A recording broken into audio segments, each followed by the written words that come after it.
Comentarios nacionales, Guadalupe, del ingeniero José Blandón Castillo. Ingeniero, muchos temas nacionales.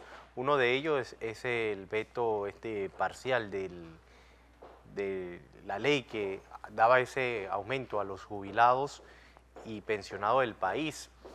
Son varios artículos que han sido devueltos a la Asamblea Nacional de Diputados, y ese tema que atañe el día de hoy es la Corte Suprema de Justicia. Tiene una gran importancia el día de hoy de tomar la decisión si sigue siendo competente o no es competente para seguir con el caso del expresidente Ricardo Martinelli. Gracias, José Luis. Gracias a Lupe. Oiga, no se desprenda de nuestra pantalla, porque después de estos comentarios nacionales, nuestra compañera y periodista Guadalupe Castillo tendrá para ustedes el embajador de Ucrania, que ya se encuentra aquí en nuestros estudios, para expresarles un punto de vista directamente de uno de los representantes diplomáticos, para que usted conozca uno de los problemas de carácter global, ¿no? Y pueda entender la posición de una de las partes en este conflicto peligroso para la paz mundial. Recuerde que el mundo se desarrolla si hay paz. Y se da ese desarrollo en función del respeto a la soberanía de los pueblos de este planeta. No se pierda esta entrevista interesante para que primero usted se empape un poco. Recuerde que para nosotros, un país vinculado al mundo en general, lo que sucede en el planeta es de importancia vital. Porque nosotros somos uno de los 5 estrechos marítimos más grandes del mundo y manejamos el 5% del comercio mundial. Nunca se olvide de eso. Bueno, en el plano internacional, nacional, voy a ir al fondo de dos cosas, pero quiero salir de la agenda local de algunos puntos que quiero que usted lo tenga en la mente. En primer lugar, ayer se aprobó en tercer debate el presupuesto para el año 2019 por un monto total de 23.600, voy a redondearlo, 23.670 millones de dólares, 23.000 millones, de los cuales cerca de 9.000 millones son para inversiones y el resto es gastos. Esto es un presupuesto balanceado en términos de que 40% de este presupuesto va a inversiones. Hay otros países que el presupuesto en su mayoría es funcionamiento.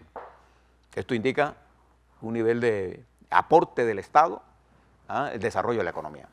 Quiero señalar y destacar que la Asamblea consecuentemente aprueba la razón del veto presidencial y elimina los artículos 338 y 344 que establecían condiciones poco usuales para el manejo del presupuesto, y quiero felicitar a la Asamblea por este gesto, porque el presupuesto ya como instrumento jurídico, eso contribuye a disminuir, ¿no es así?, la incertidumbre. Y recuerde siempre este criterio: cuando la incertidumbre baja, el riesgo es menor también. Y este es un país que tiene grado de inversión. Cuando los países tienen grado de inversión es porque sus niveles de incertidumbre financiera y estabilidad son menores. Cuando, por ejemplo, un país con las incertidumbres que tiene Venezuela, jamás sus bonos, su deuda es de chatarra. Nosotros, con grado de inversión, nuestra deuda, cuando va al mercado, tiene sobreoferta de gente que la quiera comprar. Esa es la importancia de bajar la incertidumbre, y por eso, entendiendo esto, es que le doy mi reconocimiento a la Asamblea Nacional. Nosotros estamos acostumbrados aquí a hablar mal de todo el mundo y nunca tenemos la capacidad de reconocer cuando algo se hace bien. Bien, la otra cosa que quiero señalar es que en el día de hoy, y esto por algo muy personal, la Universidad de Andes University le otorga el grado de doctor honoris causa a uno de los grandes amigos, de mis grandes amigos, Samuel Lewis Navarro, hijo de Gabriel Lewis Galindo y doña Anita Navarro de Lewis, viuda de Lewis. Recibe hoy el grado de doctor honoris causa. una distinción para un gran panameño. Por otro lado, el presidente de la República ayer vetó la ley que parcialmente, la ley para el aumento a los pensionados. Pero quiero decirle a todos los que somos pensionados que esa ley tenía que ser vetada por el presidente. No había ninguna otra cosa porque hay que buscarle el financiamiento de otra forma. El esquema que se buscó de cargarle a 7% un impuesto a las remesas del extranjero era un atentado al sistema financiero panameño. Y con eso íbamos a perder todos, trabajadores y jubilados, porque íbamos a provocar una corrida en el sistema financiero panameño. Yo creo que el presidente allí actuó con seriedad. Entonces, mañana tiene que sentarse con los jubilados a buscar un mecanismo de financiamiento que sea sustentable en el tiempo. No es que pan para hoy y hambre para mañana. De manera que le solicito con todo respeto a los jubilados que sentémonos a buscar una alternativa de financiamiento que sea sustentable en el tiempo, no de un día para otro y se acabó, no. Por eso, cuando usted actúa en estas cosas financieras, no puede estar actuando políticamente. Y quiero aprovechar esto porque hoy en el en el Panamérica de hoy aparece un artículo sobre esto. Las filtraciones de las vidas, de las cosas políticas en la lucha de los gremios. Y esto que pasó en el sector agropecuario, cuando no hay duda que el sector agropecuario tiene la razón en las cosas que está pidiendo. Igual que no tengo duda de que los pensionados necesitan una mejora en sus pensiones, pero tiene que ser en función de la capacidad, de la viabilidad de hacer ese aumento. Y en el caso del sector agropecuario, estoy casi seguro, porque conozco, yo provengo de ese sector, que la mayoría siendo PRD, panameñista, Cambio Democrático, liberales, del FAT, de lo que sea, Molirena, Partido Popular, Alianza, el que sea, independiente, la mayoría de los productores no quiere que se politice su lucha. Entonces hay que evitar eso. Y los partidos tienen que saber distinguir. La lucha gremial es una cosa y la lucha política por el poder partidaria es otra cosa. Es una lección elemental. Unirlas le hace daño a las dos. Y les pido a los jubilados que en este paso entiendan perfectamente bien que en la forma que se buscó el financiamiento para este aumento destruiría la economía panameña. Y qué bueno que van a esperar esa reunión, ingeniero, para poder para que se presente. Y entiendo que el gobierno está de acuerdo con hacer los aumentos, pero hay que buscar una fuente de financiamiento. Bien, quiero ir al dos temas centrales y arranco por el tema de lo que va a ser la Corte Suprema de Justicia en el día de hoy. La Corte tiene un pleno hoy y en el punto 2 de ese temario, de la agenda de ese pleno, está la competencia o no de la Corte para seguir juzgando a Ricardo Martinelli. Entonces aquí hay versiones que están impulsadas por acciones que tomó el señor magistrado Mejía en función de juez de garantías, en abierta violación a claras disposiciones constitucionales y legales de este país, al insistir en que la Corte tenía competencia, sabiendo perfectamente que eso no es cierto. Entonces comenzó a legislar. Y un grupo de gente anti-Martinelli se ha montado en esa y ha generado una matriz informativa a favor del señor magistrado, como si esto fuera él. Él no es político. Es lo que tiene que aplicar la justicia en el marco jurisdiccional en la que él vive, que es este país, respetando los tratados internacionales, respetando la letra y el espíritu de la Constitución Nacional, y respetando la letra y el espíritu de los códigos procesal, penal de este país, cosa que no ha hecho. Entonces, por otro lado, una resolución que presentó el licenciado Aiden Ortega para que el Pleno de la Corte decidiera al fondo de si tenía o no competencia, inmediatamente este grupo que respalda a Mejía y que está en contra de Martinelli montó una matriz informativa para atacar violentamente al magistrado Ortega, y ahora hay otra para atacar a la Corte y presionar, cosa que está prohibida por ley. Yo quiero que ustedes sepan que toda esta presión que se pone contra los magistrados es ilegal. A mí me llamó la atención que sea un juez como el juez Loaiza el que le advierte a los que intentan presionar para influir en las decisiones de los jueces que eso es ilegal y que eso tiene sanciones legales, penales y civiles. Por eso presionar a los fiscales, presionar a los jueces es incorrecto. Eso es ilegal, tiene que entenderlo. Y entonces comienzan a acusar al juez Loaiza de que no, que él está amenazando la libertad de expresión. No, el señor Loaiza no está amenazando ninguna libertad de expresión.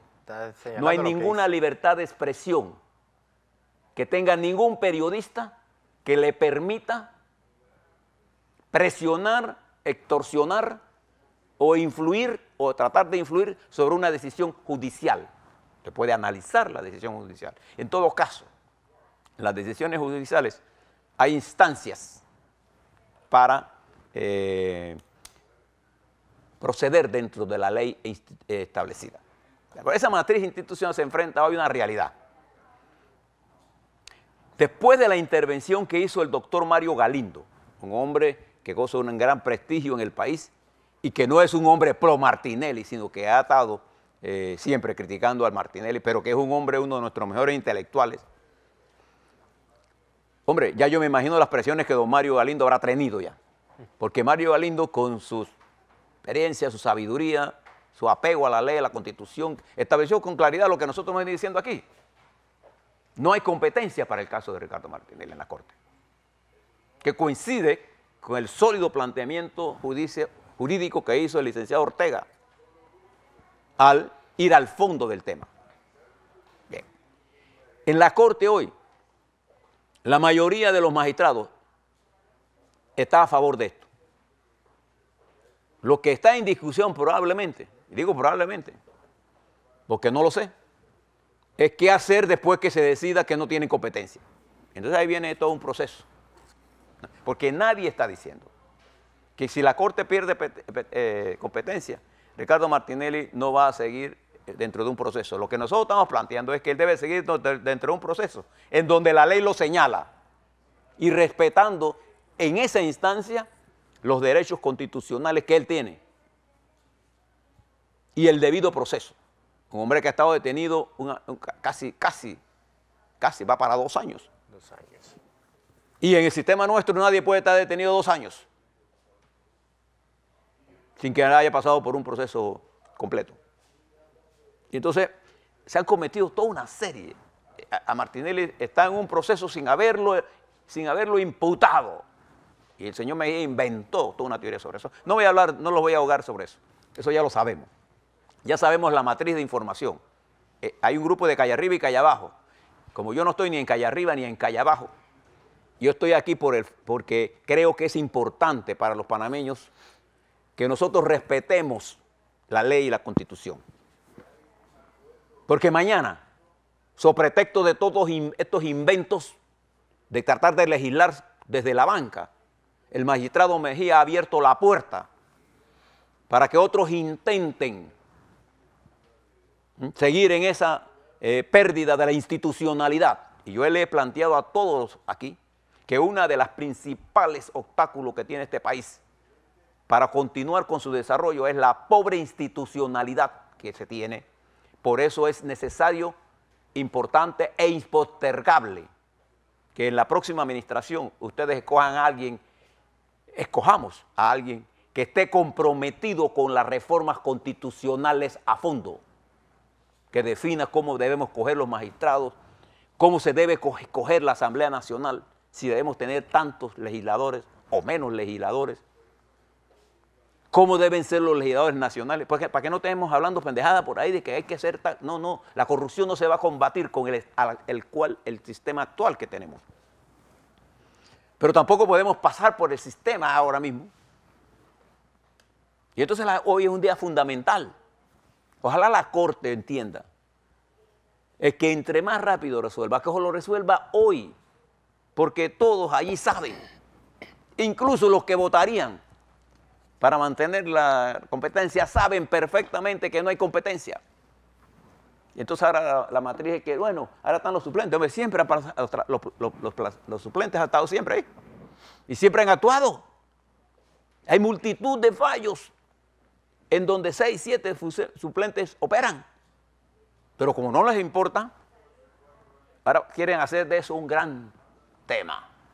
Y por ahí, periodistas escribiendo, tienen miedo. Eso es ilegal. Eso es como, por ejemplo, intentar decirle a un periodista que no puede investigar o que la libertad de expresión está determinada por tal o cual. La libertad es absoluta. Y termina cuando usted entra a decir las cosas que no son verdad. Un periodista tiene libertad de expresión, pero no tiene licencia para mentir. ¿Sí es lo que le contaba ayer de Morgan Freeman, acusado por una periodista de conductas sexuales de agresión? Fue llevado a juicio, fue absuelto. ¿Y ahora quién le devuelve a él? Todo el tiempo. Entonces, hoy va a ser un día interesante. Mañana nosotros vamos a analizar lo que pase. Yo espero.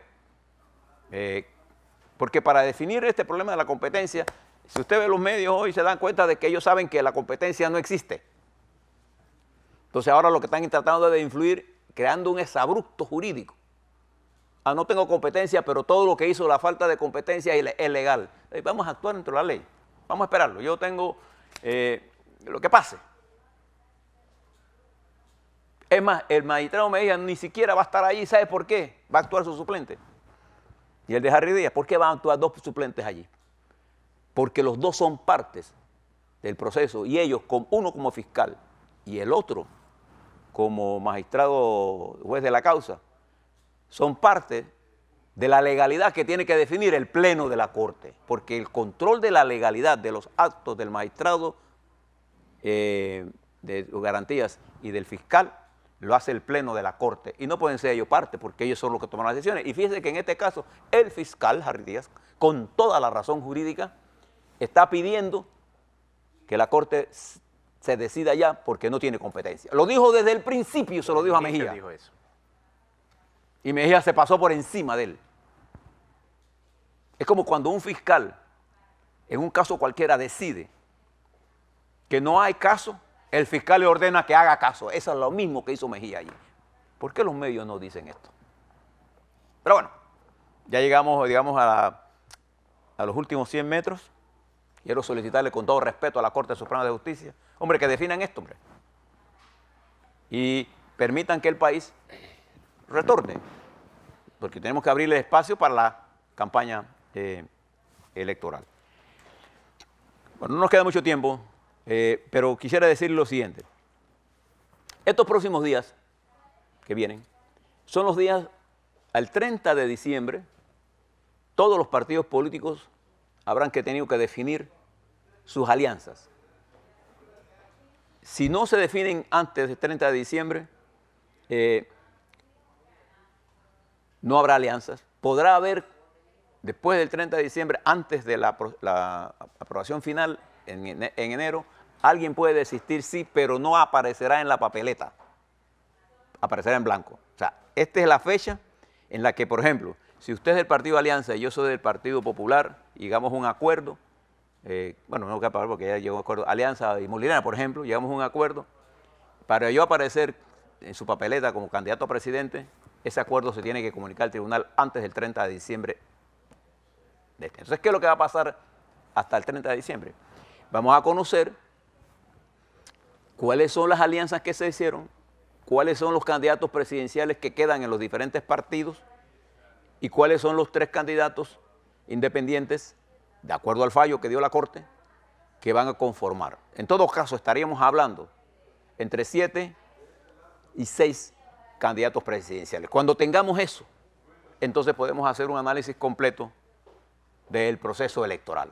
Hay quienes desde hoy cantan victoria de una batalla que ni siquiera ha comenzado. Mañana estaremos hablando de lo que pasó en el mundo y de lo que pasó en la Corte Suprema de Justicia, más todo lo que pasa todos los días de Dios. Aquí un contribuyente nuestro diario que nos escribe, nos dice, en este mundo de vertiginoso, nos complace que ustedes nos den el mundo internacional en el instante en que los hechos ocurren. Es un poco complicado la ventaja que tenemos Internet. Nada más te quiero decir lo último. Ayer leí que Cuba había autorizado el uso de la Internet con 3 gigas. Me decía un muchacho a mí, joven de 17 años, oye, señor Blandón, ¿usted cree que esto que están haciendo los cubanos nos está cogiendo, él usa una palabra, nos está cogiendo de pendejo? Digo, ¿por qué, hombre? Yo en mi casa tengo 100, yo con 3 no hago nada. Digo, bueno, tú en tu casa comes 3 días, hay alguien que se sentiría contento si come una vez al día. 3 para ti no es nada, pero 3 para comenzar. Cuando nosotros comenzamos aquí con el Internet, ¿usted sabe cómo se medía esto? Por 75K, 70, para que el tiempo es tan rápido. No nos dimos cuenta. Que no nos damos cuenta, claro, ahora nosotros no tenemos los 3, nosotros tenemos creo que un mínimo de 7, yo no sé, yo de esto no sé mucho, me lo dijo un joven. Me dice, haga el comentario, porque no es, con 3 usted tendrá, es como si usted andara en un mundo que anda en jet y usted andaría en un caballo viejo. Bueno, de todas maneras, es un avance. Es un avance. Se lo dejo de ese tamaño para que veas cómo los muchachos de nosotros, cómo saben y cómo aplican la tecnología para opinar políticamente. Ojalá, con este trabajo que está haciendo Lupe y Adair en el programa para la juventud, nuestros jóvenes se dieran cuenta que cuando usted deja de que los políticos actúen solos, usted comete un error. Usted necesita que su talento, su fuerza sea escuchada. Para eso es que se hacen estos programas, para que usted tenga una actuación consecuente y usted opere para labrar su propio futuro.